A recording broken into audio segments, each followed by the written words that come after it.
Is the music industry teaching society how to dance through the pain one catchy song at a time?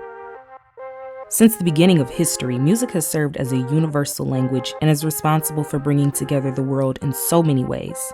With thousands of music genres to choose from, the sounds that truly seem to be getting people through these tough times are pop and dance music.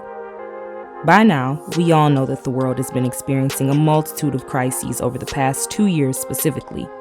With the pandemic surging, the emergence of other diseases, and even inflation, many people just want a break from reality. Well, music is one of the easiest ways to achieve this. Some of the biggest names in the music industry are dropping more fast-paced, feel-good dance and house-inspired music that are providing relief, even if only for just a moment. Beyonce's Renaissance album topped the Billboard charts at number 1, with Break My Soul being her breakout song from the project. Just looking at the lyrics alone gives an exact reflection of how many people are feeling about their current situation.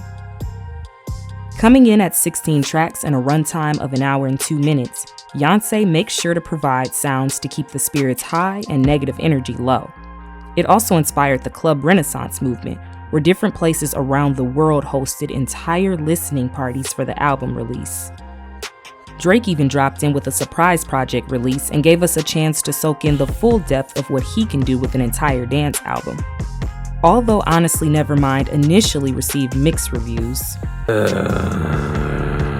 Yeah, this new Drake album? It's not good. Only 599 weeks on Billboard. I mean, it's not like he hasn't given you something, right? He's meeting many listeners where they are sonically, with upbeat tempos and irresistible bass lines. Topping the Billboard charts at number 1 as well, Drake created an album that truly lets people dance now and cry later.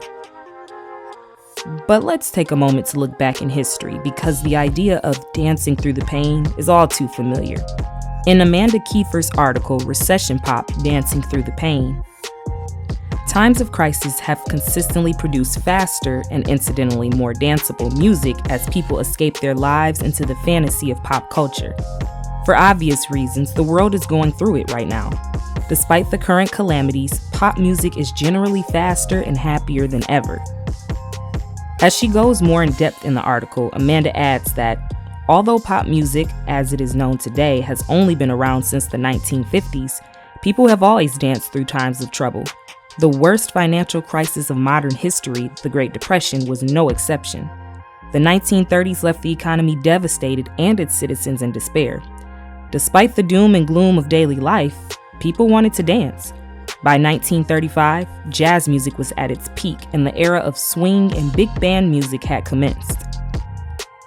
And just for a little bit more historical context, swing music was influenced by prolific Black musicians and musical arrangers of the time, including Louis Armstrong, Duke Ellington, Cab Calloway, and Fletcher Henderson.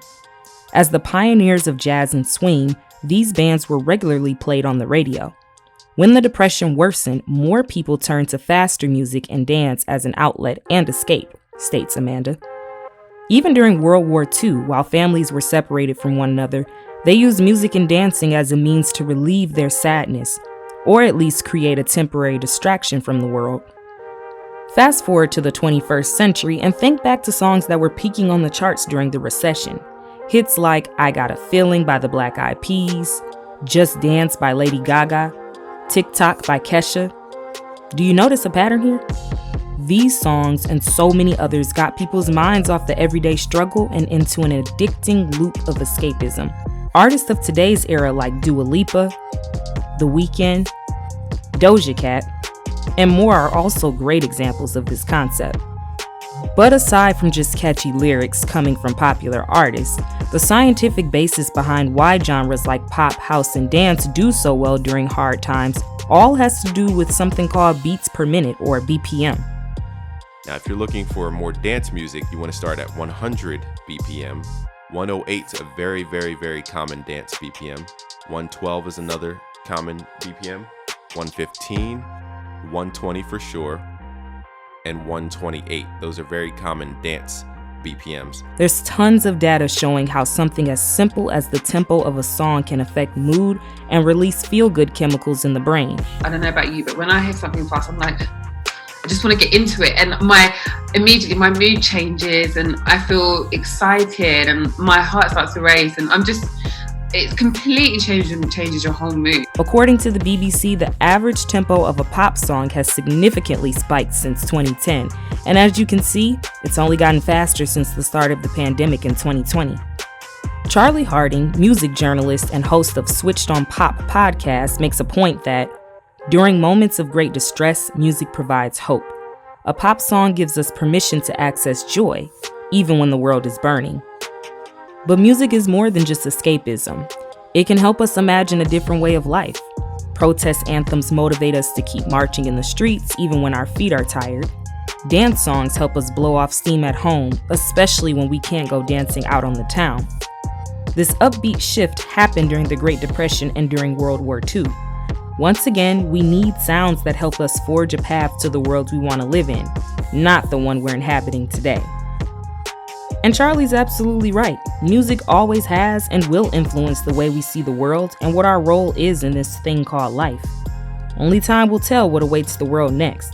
But at least we know we'll have some fun music to listen to so we can dance now, cry later. This is Ny'Ea Reynolds with Polaris News Presents.